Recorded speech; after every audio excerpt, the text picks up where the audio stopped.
Bapak Ibu jemaat dan simpatisan yang dikasihi Tuhan Yesus Kristus, selamat pagi dan selamat beribadah di GKI Gading Indah. Kami Majelis Jemaat GKI Gading Indah senang sekali menyapa Bapak Ibu saudara sekalian untuk dapat kita bersama-sama beribadah pada pagi hari ini. Warta online dapat diakses oleh Bapak Ibu melalui QR Code yang tertera di layar ataupun yang ada di samping kanan kiri Bapak Ibu. Ada beberapa warta yang perlu kami tekankan pada pagi hari ini. Yang pertama, berita duka cita. Telah berpulang ke rumah Bapa di surga, Bapak David Basuki, anggota GKI Kayu Putih, di usia 67 tahun pada hari Senin tanggal 15 Juni 2026 pukul 22.43. Almarhumah adalah suami dari Ibu Rahelas Fati Darmawan, Papa dari Ibu Fani Pranata, dan Bapak Yudhistira Maranata, anggota GKI Gading Indah. Juga Bapak Dani Prasetya dan Ibu Vanessa Ingrid, juga anggota GKI Gading Indah. Serta Bapak Samuel Prasetya dan Ibu Sally beserta cucu-cucu. Jenazah telah dikremasikan pada hari Kamis tanggal 18 Juni di Krematorium Husada. Kiranya kekuatan dan penghiburan dari Tuhan Yesus Kristus senantiasa menemani keluarga yang ditinggalkan. Yang kedua, pendalaman Alkitab. Kita tahu pada saat ini situasi dunia membuat hidup terasa makin berat bagi banyak orang. Ada yang bergumul dengan kesehatan fisik dan mental, hubungan dalam keluarga, tanggung jawab pekerjaan, beban finansial, kerisauan terhadap kondisi negara, dan berbagai ganjalan lainnya. Di tengah semua keresahan ini, bagaimana cara kita memetik dan mengumpulkan hikmat yang dari Tuhan yang sudah diberikan melalui kitab Amsal. Di bulan Juni ini, PA memasuki seri yang baru, yaitu Belajar Hikmat dari Amsal. Episode pertamanya bertema Hidup Berat Tetap Berhikmat. Diadakan pada hari Kamis tanggal 2 Juli secara on-site dan juga secara online. Mari Bapak Ibu, saudara sekalian, kita belajar dari pembawa firman dengan Pendeta Nathan Kristianto dan dari sesama peserta PA juga, dan kita dapat bersama-sama menghadapi segala beban hidup dengan hikmat dari Tuhan. Yang ketiga, donor darah akan diselenggarakan pada hari Minggu tanggal 28 Juni minggu depan di SDK Penambur pada pukul 8 sampai pukul 11 dengan pendaftaran terakhir donor pada pukul 10.30. Jemaat dan simpatisan diundang untuk turut berpartisipasi dalam donor darah. Dan juga untuk informasi lebih lanjut dapat dibaca pada warta jemaat online. Malam Madah dan Sabda. Di pertengahan pekan nanti, di antara berbagai rutinitas harian, mari kita segarkan hati dan jiwa kita dengan menghadiri Malam Madah dan Sabda. Ada beberapa tayangan video yang bisa dilihat pada Bapak Ibu Saudara.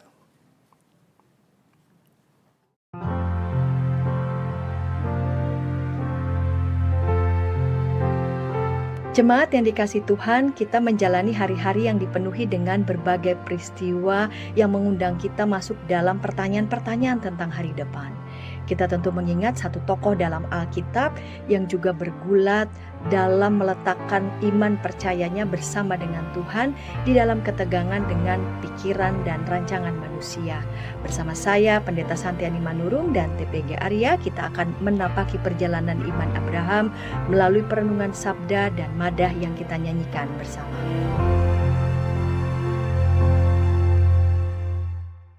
Madah dan Sabda ini akan dilaksanakan pada hari Kamis tanggal 25 Juni pukul 19.30 di GKI Gading Indah.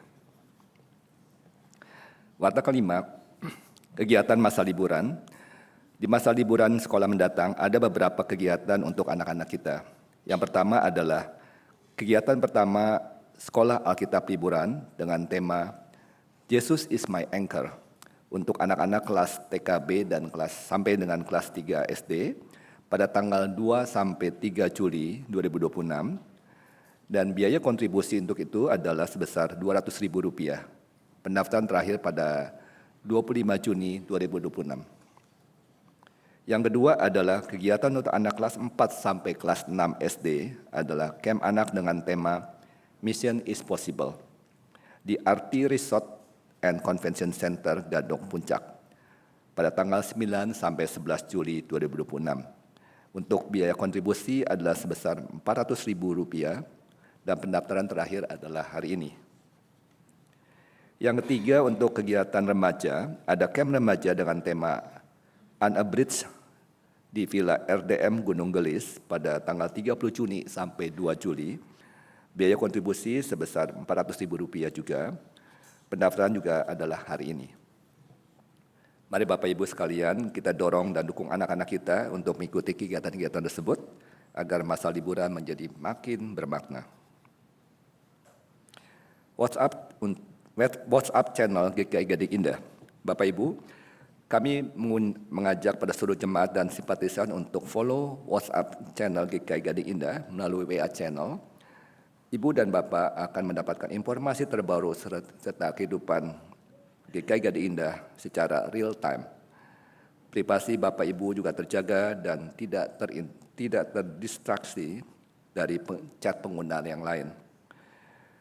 Karena channel ini adalah media komunikasi satu arah, dan Bapak Ibu silakan scan QRIS yang tertera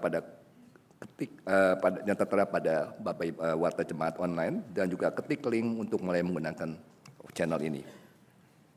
Cara mengakses channel ini juga dapat dipelajari di poster dan di Warta Online. Persembahan syukur tahunan masih dapat silakan terakhir pada hari ini dengan menggunakan amplop khusus seperti ini, Bapak Ibu sekalian, ya, atau melalui transfer atau melalui QRIS dengan menambahkan kode unik 400 di belakang nominal yang akan ditransfer. Untuk persembahan syukur tahun ini, Majelis Jemaat GKI Gading Indah telah menetapkan 30% dari persembahan syukur tahunan akan digunakan untuk mendukung 3 badan pendidikan. Yang pertama adalah STFT Jakarta, kedua Fakultas Teologi UKDW Yogyakarta, dan terakhir adalah Akademi Perawat atau Stikes PGI Cikini. Demikian pokok fakta pada pagi hari ini. Kebaktian hari ini dengan tema Tak Ditinggalkan Dalam Sengsara yang akan dipimpin oleh Pendeta Emeritus Sony Nathanael. Jemaat persilakan untuk bersatu teduh sejenak sebelum ibadah kita dimulai.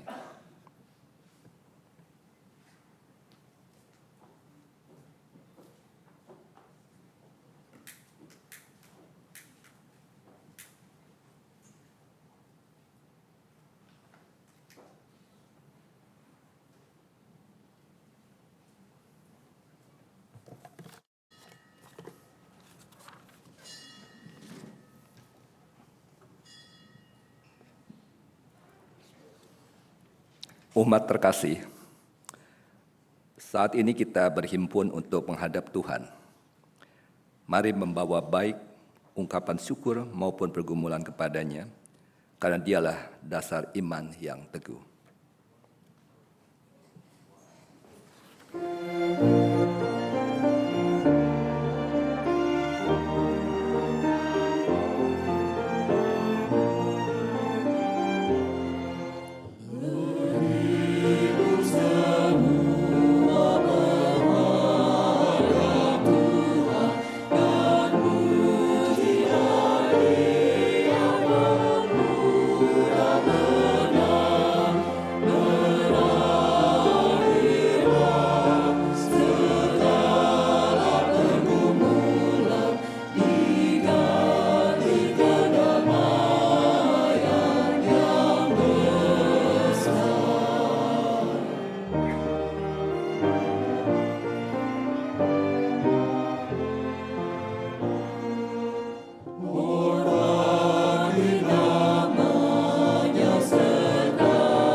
Jemaat yang dikasihi Tuhan, kebaktian ini terjadi karena pertolongan kita adalah di dalam nama Tuhan yang menjadikan langit dan bumi.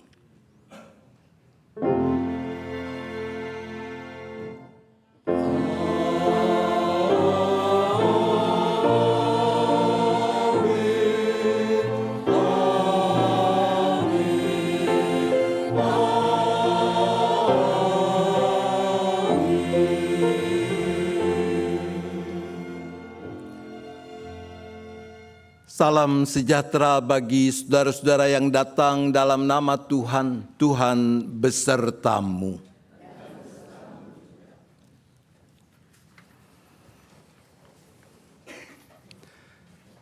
Umat terkasih, terkadang hidup berada dalam keterpurukan, kegagalan, sakit penyakit hingga penderitaan yang terasa begitu berat. Di saat seperti itu tidak jarang kita merasa sendirian, ditinggalkan, serasa Tuhan jauh dan tidak mendengarkan permohonan kita. Karenanya perlu kita memahami dan memaknai kehendak Tuhan pada hidup kita dengan membangun hubungan yang makin dekat dengan Dia.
Firman Tuhan di dalam Mazmur 73 ayat 21 sampai dengan 23 menyampaikan, ketika hatiku pedih dan buah pinggangku seperti tertusuk-tusuk, aku dungu dan tidak mengerti, seperti hewan aku di dekatmu. Tetapi aku tetap di dekatmu, Engkau memegang tangan kananku. Marilah dengan segala kerendahan hati mengakui dosa kita.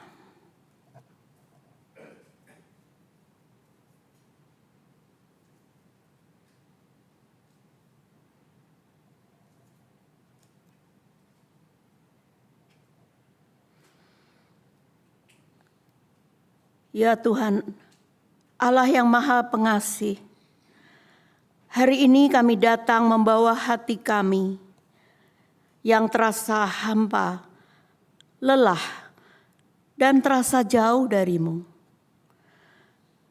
Kami mengaku bahwa seringkali kesibukan, kekhawatiran, jalan pikiran kami sendiri telah menjadi dinding pemisah antara kami dan Engkau. Dalam kerendahan hati, kami mengakui dosa kami. Ampunilah segala kesalahan, pikiran, perkataan, dan perbuatan kami ini ya Tuhan. Dalam nama Tuhan Yesus Kristus, kami berdoa. Amin.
Dalam nama Bapa, Anak, dan Roh Kudus, selaku hamba Yesus Kristus, saya memberitakan pengampunan dosa bagi setiap orang yang sungguh menyesali, mengakui dan bertobat dari dosanya. Firman Tuhan di dalam Mazmur 103 ayat 8 sampai dengan ayat 10 menggambarkan kemurahan anugerah Tuhan Allah Bapa kita demikian. Tuhan adalah penyayang dan pengasih, panjang sabar dan berlimpah kasih setianya. Tidak selalu ia menuntut dan tidak untuk selama-lamanya ia menyimpan amarah. Tidak dilakukannya kepada kita setimpal dengan dosa kita, dan tidak dibalasnya kepada kita setimpal dengan kesalahan kita. Di dalam Kristus engkau telah diampuni. Damai Kristus bagimu.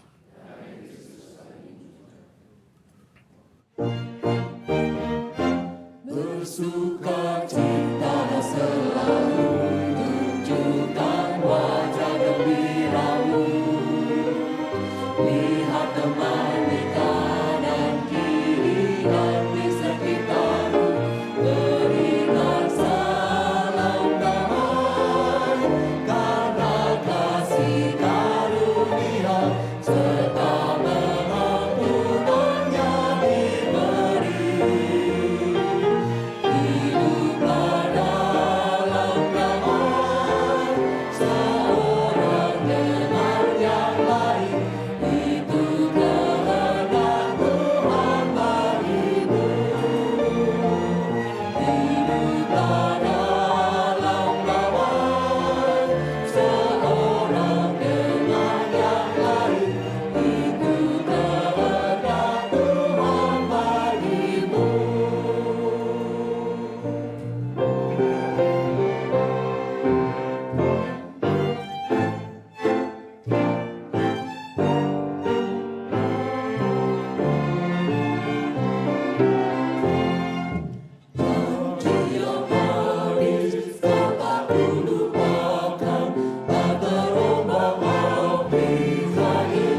Aku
Lumayan lama tidak berjumpa dan ternyata waktu salam damai udah balik lagi model dulu.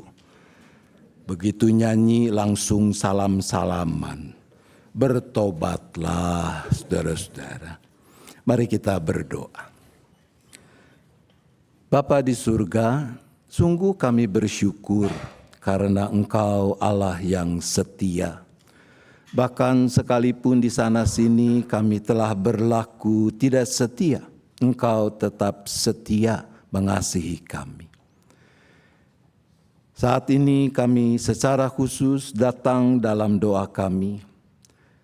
Ketika kami rindu mengalami perjumpaan dengan Tuhan yang hidup dan yang menghidupkan kami di dalam dan melalui pemberitaan firman-Mu. Terima kasih untuk penolong yang telah Bapa curahkan bagi kami di dalam Kristus, yaitu Roh Kudus, yang terus berkarya menerangi hati kami, pikiran kami, menghantar kami agar kami boleh sampai menemukan kebenaran firman-Mu. Mampukan kami untuk dengan gembira, dengan rela, memberi diri dipimpin oleh Sang Penolong, agar dengan hikmat-Nya kami makin mengerti apa yang Tuhan mau nyatakan, dan dengan kekuatan-Nya kami juga makin bersungguh melakukannya. Terima kasih Bapa, berfirmanlah, kami anak-anak-Mu siap mendengar. Kami memohon hanya di dalam nama Tuhan Yesus Kristus. Amin.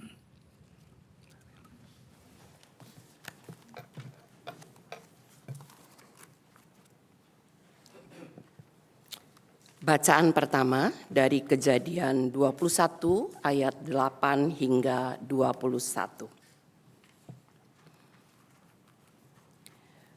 Anak itu bertambah besar dan ia disapih. Abraham mengadakan perjamuan besar pada hari Ishak disapih.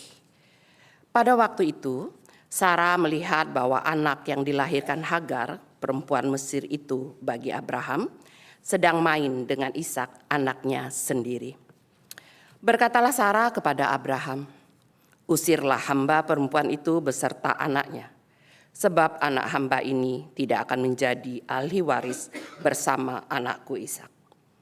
Hal ini sangat menyebalkan Abraham oleh karena anaknya itu. Namun Allah berfirman kepada Abraham, "Janganlah sebal hatimu mengenai masalah anak dan hambamu itu. Segala yang dikatakan Sarah kepadamu haruslah kau dengarkan, sebab dari Ishaklah yang akan disebut keturunanmu. Tetapi anak hambamu itu juga akan kubuat menjadi suatu bangsa, karena ia pun keturunanmu." Keesokan harinya pagi-pagi Abraham mengambil roti serta sekantong air, memberikannya kepada Hagar dan meletakkannya di atas bahunya. Lalu bersama anak itu disuruhnya Hagar pergi. Hagar kemudian pergi dan mengembara di padang gurun Berseba. Ketika air yang di kantong itu habis, anak itu ditinggalkannya di bawah semak-semak. Lalu ia duduk agak jauh, kira-kira sepemanah jaraknya, sebab katanya, "Aku tidak tahan melihat anak itu mati." Sementara duduk di situ, Hagar menangis dengan suara nyaring. Allah mendengar suara anak laki-laki itu. Lalu malaikat Allah berseru dari langit kepada Hagar. Ia berkata kepadanya, "Apa yang terjadi padamu, Hagar? Janganlah takut, sebab Allah telah mendengar suara anak itu dari tempat ia terbaring. Bangunlah, angkatlah anak itu dan peganglah dia erat-erat, sebab aku akan membuat dia menjadi bangsa yang besar." Lalu Allah membuka mata Hagar sehingga ia melihat sebuah sumur. Ia pergi mengisi kantong airnya, lalu memberi anak itu minum. Allah menyertai anak itu, ia bertambah besar dan menetap di padang gurun serta menjadi seorang pemanah. Ia tinggal di padang gurun Paran, dan ibunya mengambil seorang istri baginya dari tanah Mesir. Demikianlah sabda Tuhan.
Bacaan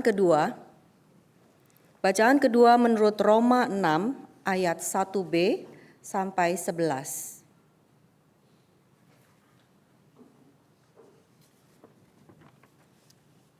Bolehkah kita bertekun dalam dosa supaya semakin bertambah anugerah itu? Sekali-sekali tidak. Bukankah kita telah mati bagi dosa? Bagaimanakah kita masih dapat hidup di dalamnya? Atau tidak tahukah kamu bahwa kita semua yang telah dibaptis dalam Kristus Yesus telah dibaptis dalam kematiannya? Dengan demikian, kita telah dikuburkan bersama Dia melalui baptisan dalam kematian, supaya sama seperti Kristus telah dibangkitkan dari antara orang mati oleh kemuliaan Bapa, demikian juga kita dimungkinkan hidup dalam hidup yang baru.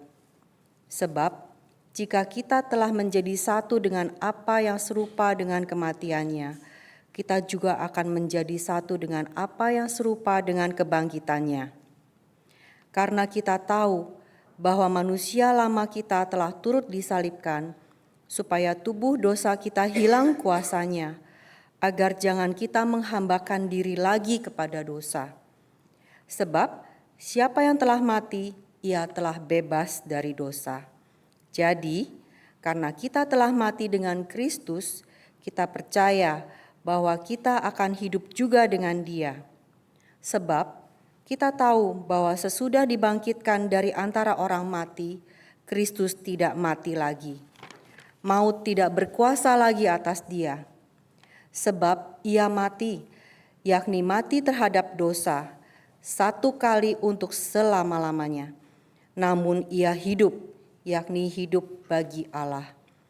Demikianlah hendaknya kamu memandangnya, bahwa kamu telah mati terhadap dosa, tetapi kamu hidup bagi Allah dalam Kristus Yesus. Demikianlah sabda Tuhan.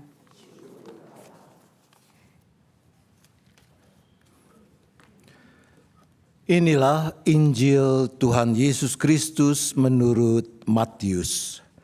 Matius pasal 10 ayat 24 sampai dengan ayat 39.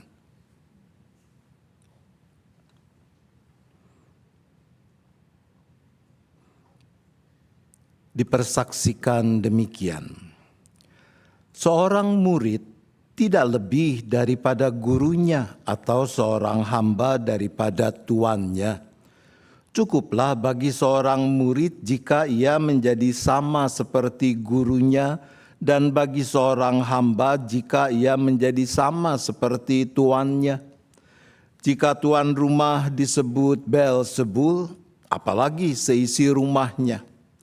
Jadi janganlah takut terhadap mereka, karena tidak ada sesuatu pun yang terselubung yang tidak akan disingkapkan, dan tidak ada sesuatu pun yang tersembunyi yang tidak akan diketahui. Apa yang kukatakan kepadamu dalam gelap, katakanlah itu dalam terang, dan apa yang dibisikkan ke telingamu, beritakanlah itu dari atas rumah. Janganlah takut terhadap mereka yang membunuh tubuh tetapi tidak berkuasa membunuh jiwa. Takutlah terutama kepada Dia yang berkuasa membinasakan baik jiwa maupun tubuh di dalam neraka. Bukankah 2 ekor burung pipit dijual seharga 1 keping uang terkecil? Namun seekor pun tidak akan jatuh ke bumi di luar kehendak Bapamu. Bahkan rambut kepalamu pun terhitung semuanya. Karena itu janganlah takut. Kamu lebih berharga daripada banyak burung pipit. Setiap orang yang mengakui aku di depan manusia, aku juga akan mengakuinya di depan Bapa-Ku yang di surga. Namun siapa saja yang menyangkal aku di depan manusia, aku juga akan menyangkalnya di depan Bapa-Ku yang di surga. Jangan menyangka bahwa aku datang untuk membawa damai di atas bumi. Aku datang bukan untuk membawa damai, melainkan pedang. Sebab aku datang untuk memisahkan seorang dari ayahnya, anak perempuan dari ibunya, menantu perempuan dari ibu mertuanya, dan musuh orang ialah orang-orang seisi rumahnya. Siapa saja yang mengasihi ayah dan ibunya lebih daripada aku, ia tidak layak bagiku. Siapa yang mengasihi anaknya laki-laki atau perempuan lebih daripada aku, ia tidak layak bagiku. Siapa yang tidak memikul salibnya dan mengikut aku, ia tidak layak bagiku. Siapa yang mempertahankan nyawanya, ia akan kehilangan nyawanya. Dan siapa yang kehilangan nyawanya karena aku, ia akan memperolehnya. Demikianlah Injil Tuhan Yesus Kristus. Maka berbahagialah setiap orang yang mendengarkan firman Tuhan dan yang memeliharanya. Haleluya.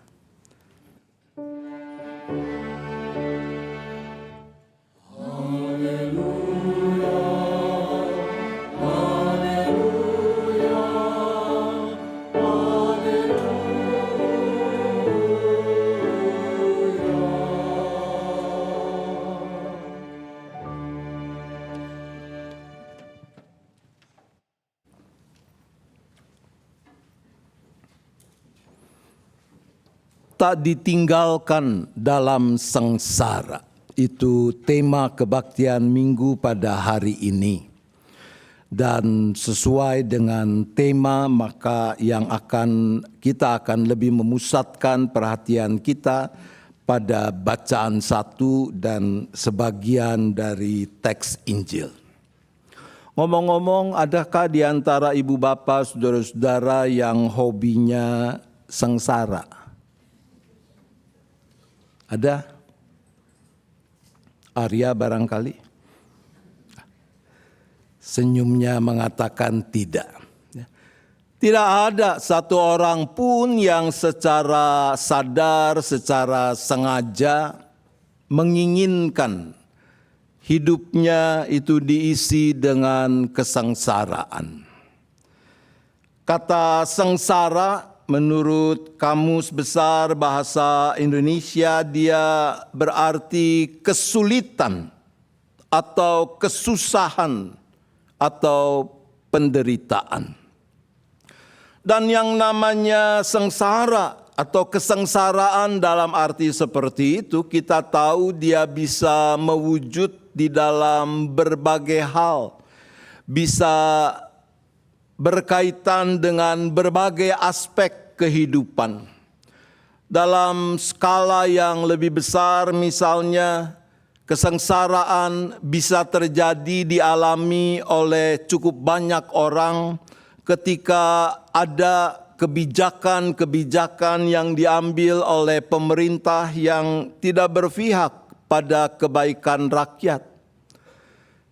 Mungkin itu yang kita tangkap kalau pada beberapa hari belakangan ini di berbagai kota dilakukan aksi demo oleh kelompok-kelompok mahasiswa.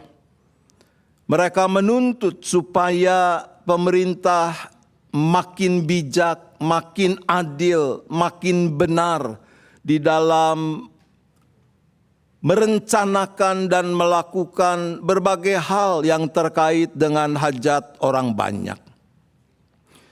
Salah satu yang dikritisi oleh para pendemo ini adalah ketika mereka melihat, dan saya kira itu juga yang dilihat oleh cukup banyak orang, program pemerintah yang terkait dengan MBG. Dana yang begitu besar tetapi tidak jelas tata kelola pemanfaatannya sehingga membuka pintu yang sangat lebar bagi oknum-oknum tertentu untuk mengambil, untuk meraih keuntungan dari uang yang sesungguhnya adalah milik rakyat yang seharusnya dikembalikan untuk kesejahteraan rakyat. Belakangan ini kita juga makin akrab dengan istilah persekusi. Ibu bapak saudara pernah mendengar ya istilah itu, persekusi. Ada yang belum pernah dengar? Ada? Udahlah, paling enggak barusan saya nyebut 2 kali ya, persekusi. Bukan perkusi, kalau perkusi itu kegemaran Arya dan kawan-kawan ya. Ini persekusi. Persekusi itu diartikan sebagai pemburuan sewenang-wenang terhadap seseorang atau sejumlah warga tertentu, yang disakiti, dipersusah atau bahkan ditumpas. Jadi kita tahu misalnya di negeri ini masih terjadi juga tindakan persekusi terhadap kelompok pemeluk agama tertentu, persisnya agama Kristen.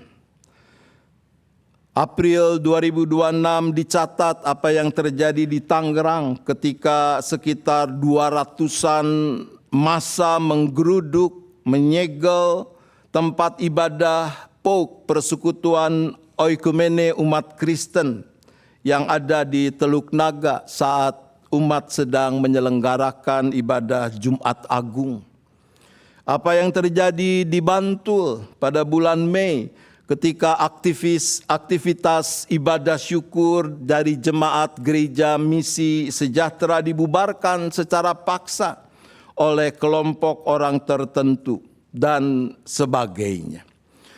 Perlakuan tidak adil di dalam segala aspek kehidupan dengan sendirinya akan membuat orang yang mengalaminya ada di dalam kesengsaraan, di dalam penderitaan, kesusahan. Tapi kita tahu bahwa selain hal-hal tersebut, yang namanya sengsara, kesengsaraan juga bisa secara personal kita alami. Mungkin kita pernah atau bahkan sedang mengalami kesengsaraan tertentu. Barangkali ada di antara kita yang sedang bergumul dengan sakit penyakit. Entah itu yang dialaminya sendiri ataupun yang dialami oleh anggota keluarga. Kalau kita ngomong sakit yang mengakibatkan sengsara, tentu itu lebih dari sekedar tumbuhnya jerawat, ya. Jerawatan juga bisa membuat orang sengsara. Tetapi kita bicara tentang penyakit yang masuk dalam kategori yang menyengsarakan orang, yaitu penyakit kronis yang berat. Apalagi belum ada pengobatan yang secara pasti bisa menyembuhkan penyakit itu. Ketika orang sudah habis-habisan mengupayakan pengobatan, namun tidak kunjung sembuh, maka yang ada dalam kondisi sengsara bukan cuma si sakit, tetapi juga keluarganya. Mungkin Anda yang sedang mengalami sengsara akibat tekanan perekonomian, mengalami PHK, mencari pekerjaan baru sulit, mulai merintis usaha sendiri tapi layu sebelum berkembang gegara ditipu orang. Boleh jadi ada rumah tangga yang diterpa badai, dihajar dahsyatnya gelombang ketika pasangan mulai berpaling hati dan perselingkuhan terjadi. Ketika dalam sebuah rumah tangga terjadi yang disebut KDRT, baik kekerasan fisik maupun mental. Ketika kita kehilangan orang yang kita kasihi, dan yang sebagainya dan yang seterusnya. Bacaan pertama dari kitab Kejadian mencatat sebuah peristiwa dramatis, yaitu pengusiran Hagar dan Ismail. Jadi kalau kita merunut teks kitab Kejadian, Kisah yang terkait dengan Hagar dan Ismail ini awalnya kita temukan dalam Kejadian pasal 16. Sarai yang saat itu belum juga bisa memberi keturunan bagi Abram, dia mendorong Abram untuk mengambil Hagar menjadi selir atau gundiknya. Dicatat saat itu Abram berusia 85 tahun. Udah kakek-kakek, tapi ya masih begitulah, saudara-saudara. Nah, Kejadian 16 lalu mencatat bahwa ada konflik antara Hagar dengan Sarai. Bahwa Hagar setelah mulai hamil, mulai mengandung, dia memandang rendah Sarai. Dan dengan persetujuan Abram, Sarai membalas dengan menindas Hagar. Dan akibatnya Hagar melarikan diri. Jadi kali pertama ini Hagar bukan diusir, tapi dia kabur. Nah, di dalam pelarian ini Tuhan lewat malaikatnya menyuruh Hagar untuk kembali. Dan menjanjikan bahwa melalui anak yang akan dilahirkannya itu akan ada banyak keturunan bagi Hagar. Nah, setahun kemudian pada usia 86 tahun, Abraham dia resmi menjadi seorang ayah ketika Hagar melahirkan anak lelaki mereka yang diberi nama Ismail, tapi bukan yang menjadi penatua di Gading Indah. Nah, Kejadian 17, saudara, mencatat bagaimana Tuhan mengulangi perjanjiannya dengan Abraham. Bahwa bukan lewat Ismail, tapi lewat anak yang akan dilahirkan oleh Sarah. Keturunan yang dijanjikan Tuhan itu menjadi bangsa besar. Tapi Tuhan juga memberi janji bahwa ia akan memberkati Ismail dan melalui Ismail juga akan ada bangsa yang besar. Nah, teks kita diawali dengan sebuah peristiwa ketika dikatakan Ishak dia disapih. Jadi kalau menurut adat istiadat pada zaman itu, seorang anak dia disapih kira-kira umur 3 atau 4 tahun. Ayat 19, ayat 9 dari Kejadian 21 mencatat, Sarah melihat Ismail bermain dengan Ishak. Apa salahnya main? Kok jadi ngambeknya begitu rupa sampai minta supaya Hagar dan Ismail itu diusir? Ada penafsir yang menafsirkan dari pengertian kata yang digunakan. Seperti ini. Jadi kata main ketika disebut Ismail bermain dengan Ishak, itu di dalam bahasa Ibraninya menggunakan kata metshachek. Itu akar katanya sama dengan nama Ishak, Yitzhak, yang artinya tertawa. Jadi penafsir ini mengatakan ini ada permainan kata. Bahwa bukan dua anak ini mereka melihat atau mengalami sesuatu yang lucu terus dua-duanya ketawa. Tetapi bahwa Ismail itu sedang mentertawakan Ishak. Atau memperlakukan Ishak dengan cara yang membuat Sarah dia merasa terancam. Bagi Sarah tindakan Ismail bukan sekedar kenakalan anak-anak, tapi ancaman langsung terhadap status Ishak sebagai pewaris tunggal janji Allah. Nah, itu sebabnya Sarah dia menuntut Abraham untuk mengusir Hagar dan Ismail. Semula nampaknya Abraham kurang berkenan dengan permintaan Sarah.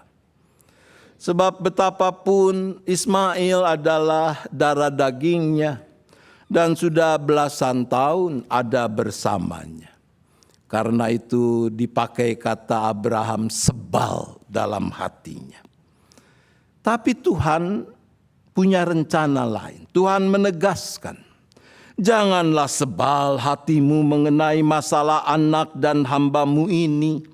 Segala yang dikatakan Sarah kepadamu haruslah kau dengarkan, sebab dari Ishaklah yang akan disebut keturunanmu. Tetapi anak hamba-Mu itu juga akan kubuat menjadi suatu bangsa, karena ia pun keturunanmu. Nah, Abraham mematuhi solusi yang Tuhan berikan. Dia melepas Hagar dan Ismail pergi ke padang gurun Beersheba hanya dengan bekal roti dan sekantong air. Terjemahan lama memakai kata sekirbat air. Satu kirbat itu kira-kira 3-5 liter, saudara-saudara. Jadi kalau dipakai minum oleh 2 orang, tahan berapa hari kira-kira?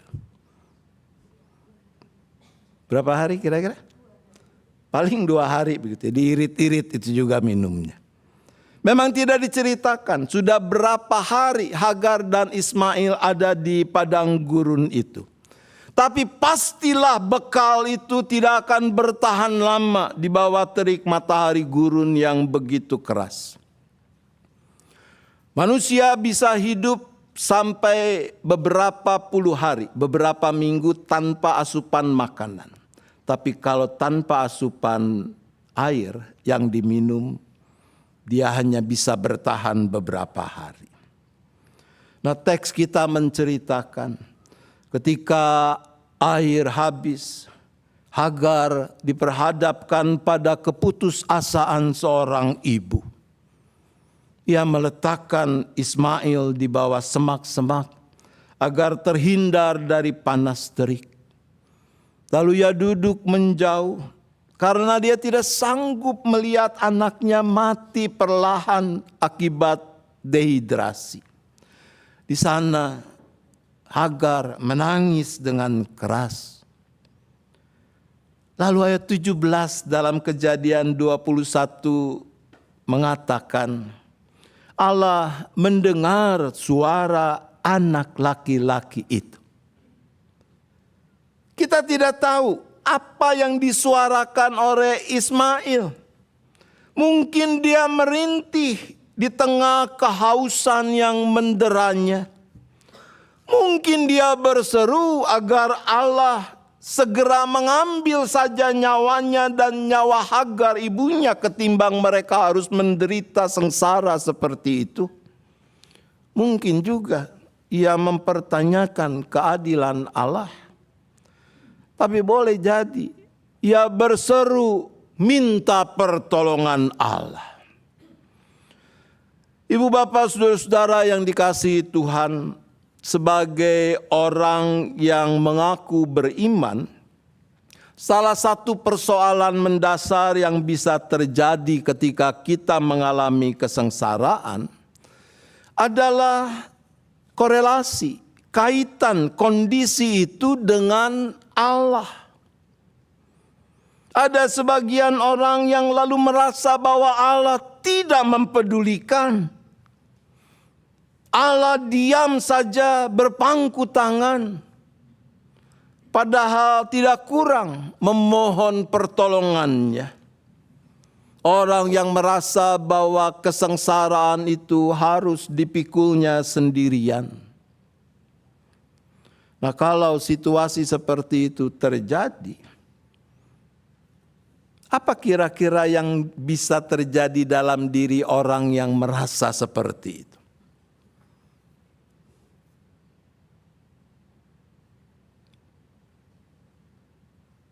Orang bisa kecewa, lalu marah, dan berpaling dari Allah.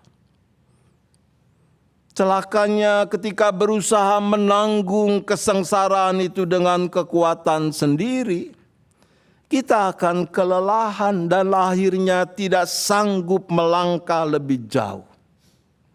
Bahkan di dalam kelelahan yang amat sangat dan keputusasaan yang memenuhi hati serta pikiran kita, kita bisa gagal melihat jalan keluar yang sebenarnya Allah sediakan.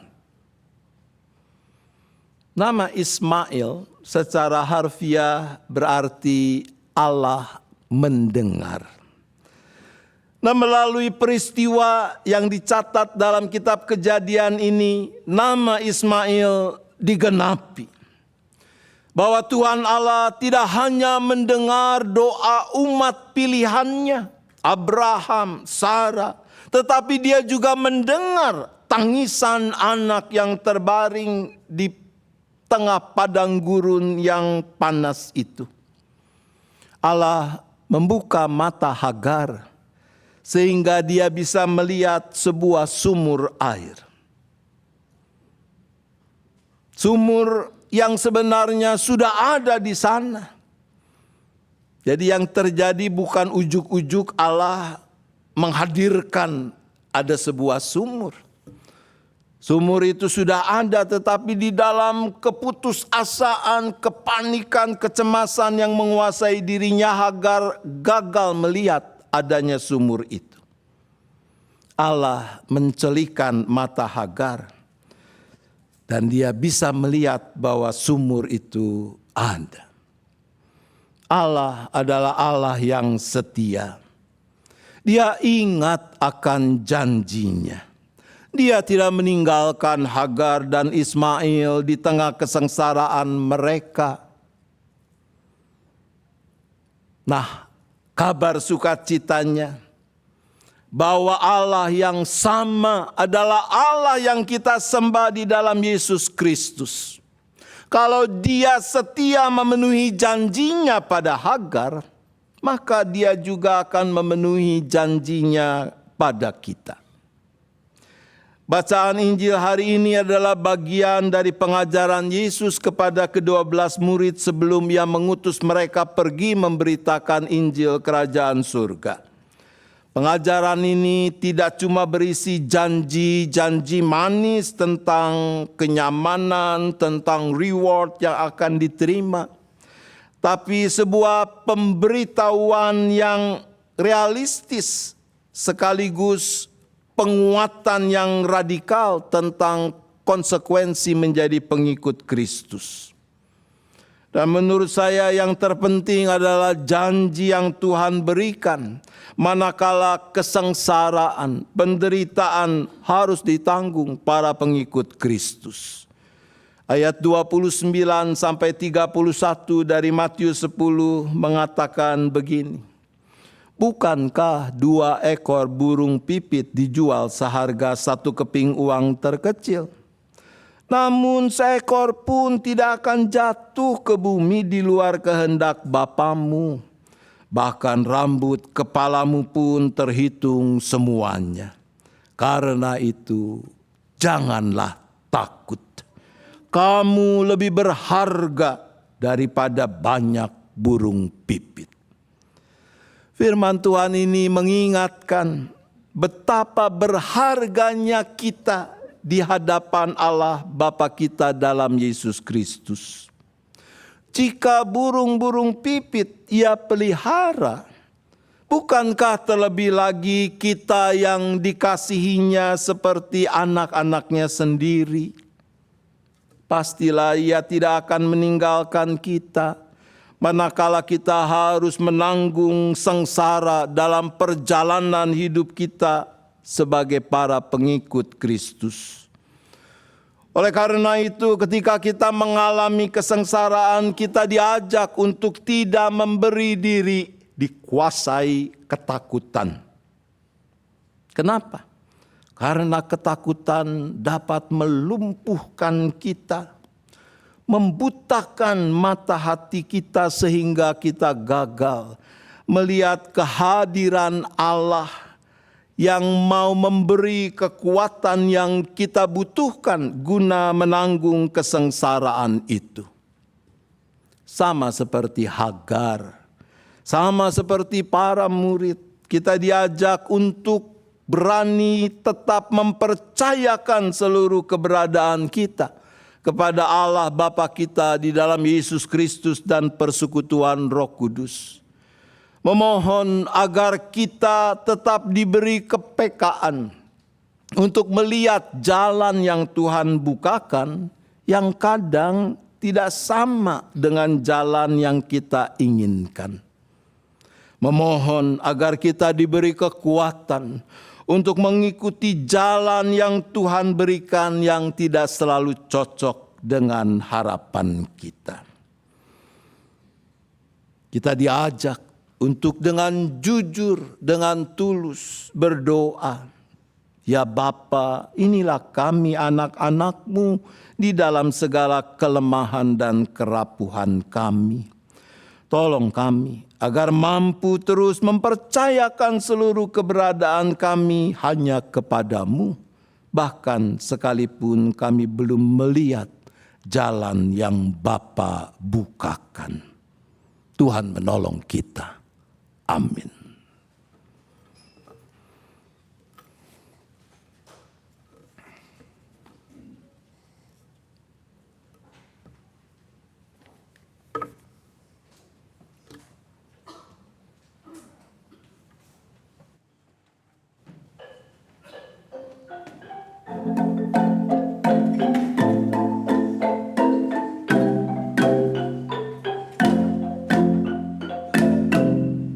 Betapa indah harinya saat ku pilih penebus, alangkah sukacitanya ku memberitakannya terus. Indahlah harinya Yesus membasuh dosaku, ku diajari penebus, berjaga dan berdoa terus. Indahlah harinya Yesus membasuh dosaku. Betapa indah janjinya yang telah mengikat hatiku, ku beri kasihku padanya serta bernyanyi bersyukur. Indahlah harinya Yesus membasuh dosaku, ku diajari penebus, berjaga dan berdoa terus. Indahlah harinya Yesus membasuh dosaku. Sudah ku jadi miliknya, ia pun milikku kekal. Yakin penuh ku ikutlah, di suara Tuhan ku kenal. Indahlah harinya Yesus membasuh dosaku, ku diajari penebus, berjaga dan berdoa terus. Indahlah harinya Yesus membasuh dosaku.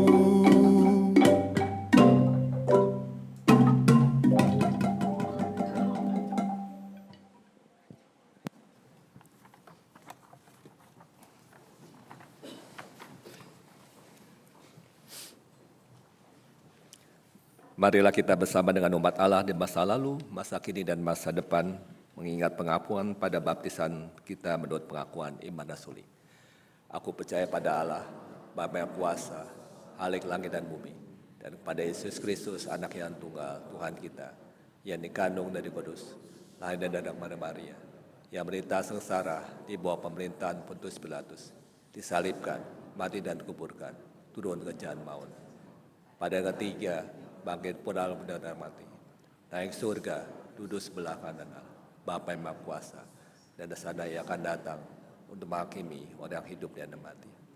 Aku percaya pada Roh Kudus, Gereja Kudus dan persekutuan orang kudus, pengampunan dosa, kebangkitan orang mati, dan hidup kekal. Amin.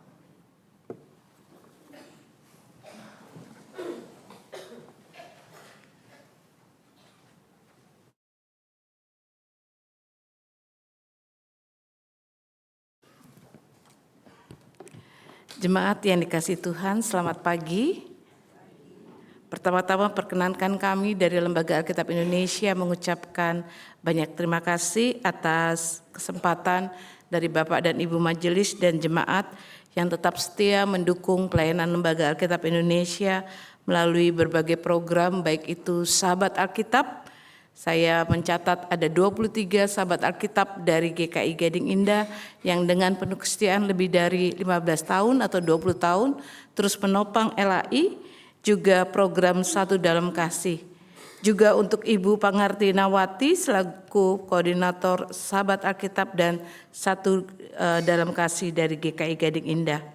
Dukungan yang Bapak dan Ibu berikan pada tahun 2025 sebesar 212 eksemplar Alkitab atau sekitar 22.280.000 rupiah telah kami salurkan ke berbagai pelosok tanah air. Dan pada kesempatan yang indah ini kami kembali mengajak Bapak dan Ibu untuk ikut terlibat dalam pelayanan sebagai sahabat Alkitab. Mari kita saksikan video singkat sahabat Alkitab berikut ini.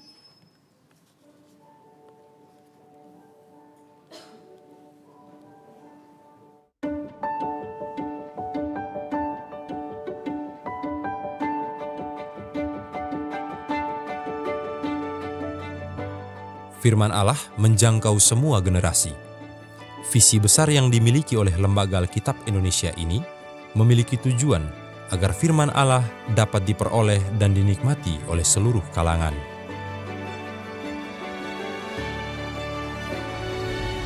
Untuk mewujudkan hal ini, Lembaga Alkitab Indonesia melakukan penerjemahan, penerbitan, dan penyebaran kabar baik melalui berbagai program, termasuk di dalamnya turut mendukung pemerintah untuk memberantas buta aksara melalui program pemberantasan buta aksara berbasis Alkitab. Saat ini, belum semua orang memiliki Alkitab, khususnya umat Tuhan di daerah pelosok yang diperhadapkan dengan kondisi ekonomi dan geografis yang sangat sulit, sehingga membuat mereka tidak memiliki akses untuk mendapatkan Alkitab. Saya menjadi sahabat Alkitab karena adanya kebutuhan akan firman Allah dari orang-orang kecil di daerah yang terbatas secara finansial. Aunekin mo natuin aumen ibu selama tahun berdua menesen usia nafek nokau. Nah yakin karena usia nokau telah sampai tahun berdua menesen usia senhek nokau. Dengan dukungan sebesar 15.000 setiap bulannya, kita dapat mendukung program ini sebagaimana saya telah tergabung di dalamnya.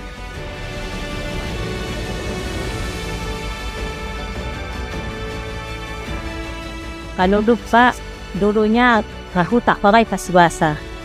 Pasi kenal huruf saja tak pakai. Kalau likababara bebe hanane, baru ya dipakai boiro. Pasi kenal maperna bu tapi putus dari kelas 2. Na orang sebab aku boisi kaladang dek siapa.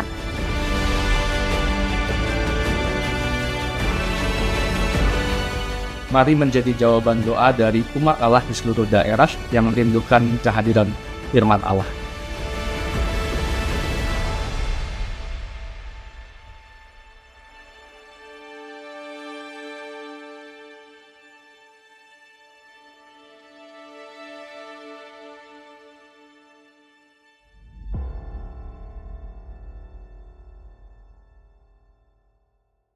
Pelosok daerah.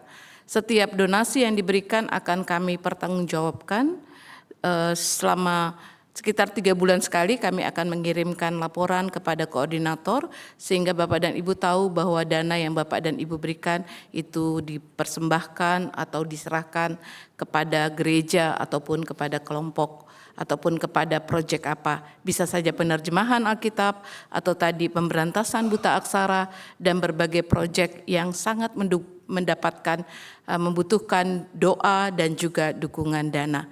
Mari bersama menjadi sahabat Alkitab, Lembaga Alkitab Indonesia, karena melalui menjadi sahabat Alkitab kita ikut terlibat dalam sebuah pekerjaan misi besar Allah melalui pekabaran Injil. Alkitab bisa sampai ke ujung bumi. Terima kasih untuk semua hal yang telah Bapak dan Ibu berikan kepada pelayanan LAI. Tuhan memberkati.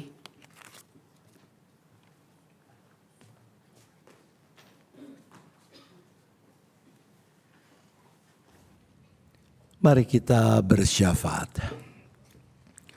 Bapa di surga, kami sungguh bersyukur karena ada begitu banyak orang yang mau memberi diri.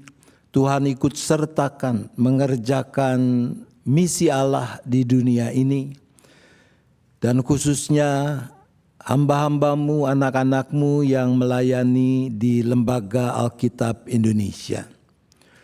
Tuhan yang terus menopang, Tuhan yang memberkati mereka di dalam pekerjaan pelayanan yang mereka lakukan.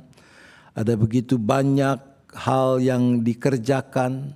Tuhan berkenan sempurnakan dan pakai semua itu menjadi sarana yang baik di dalam menyebarkan kabar sukacita melalui pengadaan dan pembagian Alkitab ke berbagai daerah yang ada di bumi Nusantara ini. Khususnya kami berdoa bagi program Sahabat Alkitab.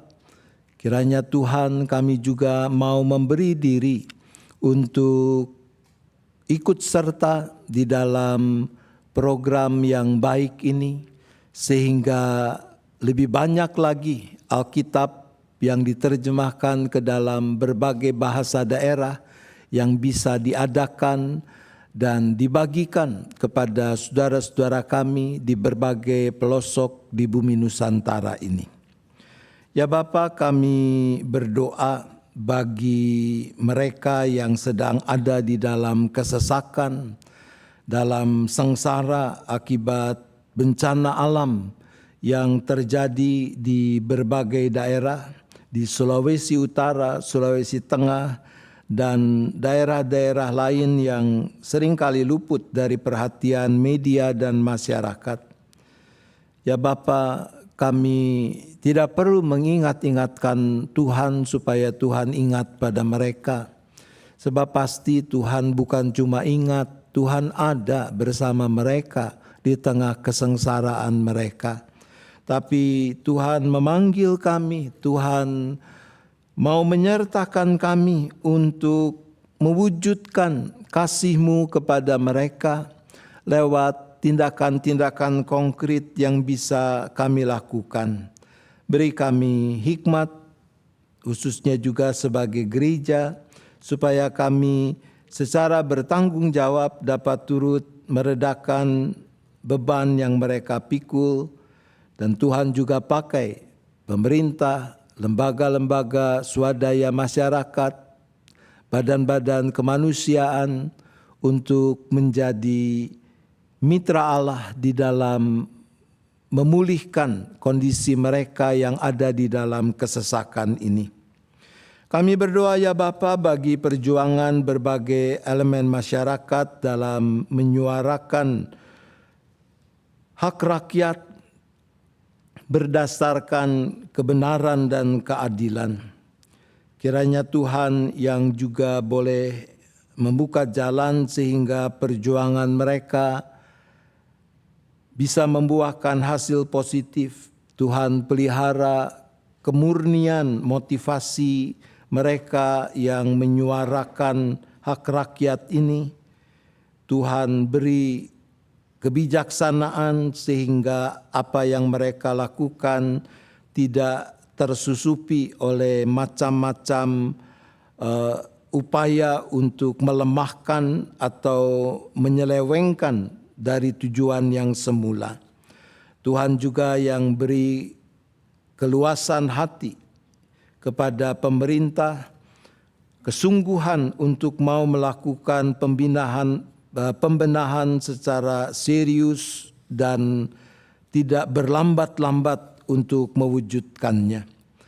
Kami berdoa ya Bapa bagi gereja-Mu, bagi jemaat GKI Gading Indah, untuk kegiatan-kegiatan dalam hidup persekutuan, pelayanan dan kesaksian yang dilakukan, khususnya untuk rencana kegiatan malam madah dan sabda yang akan berlangsung Kamis 25 Juni mendatang, agar melalui pujian dan firman yang disampaikan, umat-Mu boleh mendapat kekuatan guna melanjutkan perjalanan hidup di tengah berbagai kesulitan yang dihadapi.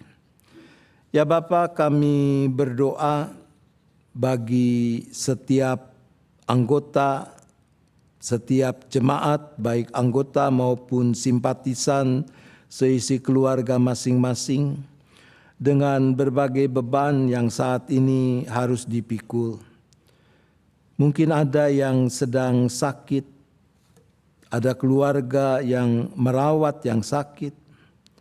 Tuhan, tangan kasih-Mu kiranya yang menyempurnakan upaya-upaya pengobatan yang dilakukan, sehingga menjadi alat, menjadi sarana yang hidup dan baik dalam tangan-Mu untuk memberi kekuatan kesehatan yang cukup yang diperlukan oleh anak-anak-Mu ini.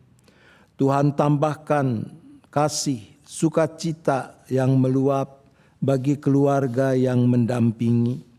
Tuhan, teguhkan seisi keluarga di dalam iman, pengharapan dan penyerahan yang tetap tertuju hanya kepada Tuhan. Engkau juga yang mencukupkan apa yang dibutuhkan untuk upaya-upaya pengobatan yang harus dijalani. Kami berdoa sekiranya ada yang masih berjuang untuk mendapatkan pekerjaan, keluarga-keluarga yang ada di dalam tekanan perekonomian, mereka yang mengalami ketidakharmonisan relasi dan sebagainya.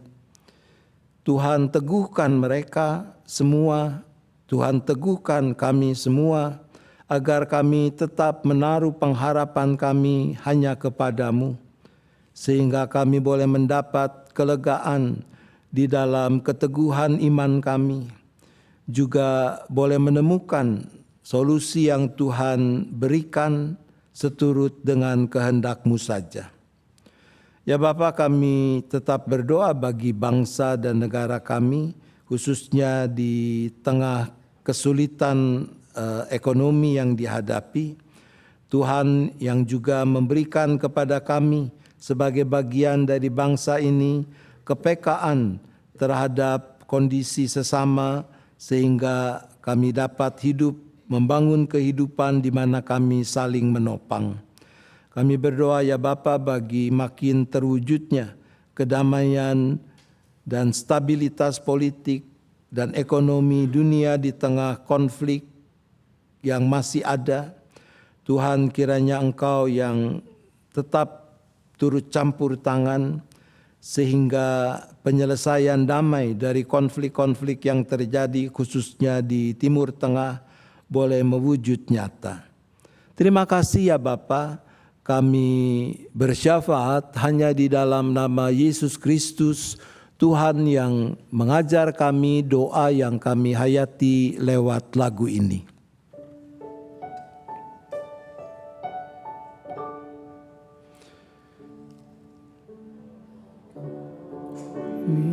Yang ada di surga,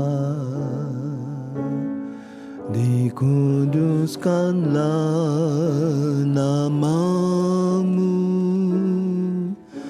datanglah kerajaan-Mu, jadilah kehendak-Mu di bumi seperti di surga. Beri kami hari ini makanan yang secukupnya, ampuni jalan kami seperti kami ampuni yang bersalah pada kami. Jangan bawa kami dalam pencobaan, melainkan lepaskan kami dari yang jahat. Sebab Kaulah yang punya punya kerajaan dan kuasa dan kemuliaan sampai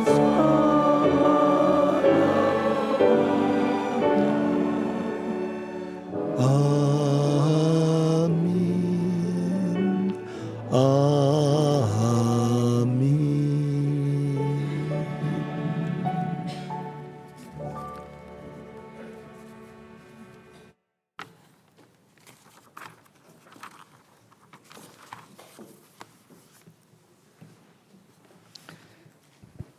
Marilah kita menyatakan syukur kepada Tuhan melalui persembahan syukur dengan mengingat firman Tuhan pada Roma 12 ayat 1 sampai 2. Karena itu, saudara-saudara, oleh kemurahan Allah aku menasihatkan kamu supaya kamu mempersembahkan tubuhmu sebagai persembahan yang hidup, yang kudus dan yang berkenan kepada Allah. Itulah ibadahmu yang sejati. Janganlah menjadi serupa dengan dunia ini, tetapi berubahlah oleh pembaruan budimu, sehingga kamu dapat membedakan mana kehendak Allah, apa yang baik, yang berkenan kepadanya dan sempurna.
Mari kita berdoa.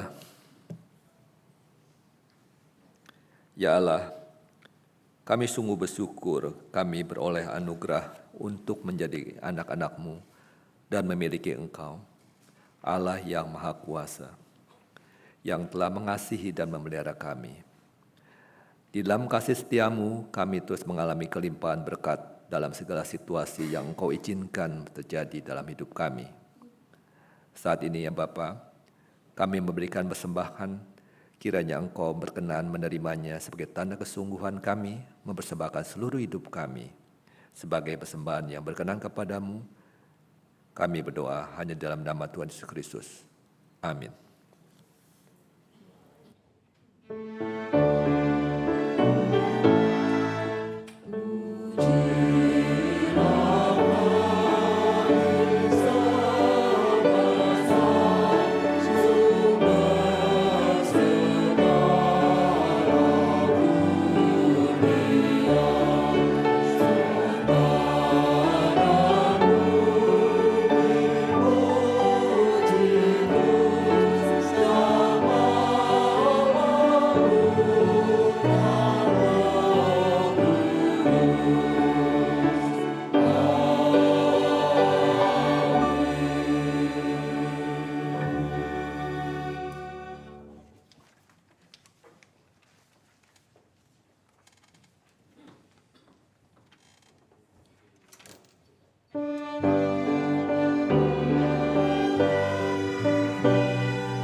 Jemaat, arahkanlah hatimu kepada Tuhan.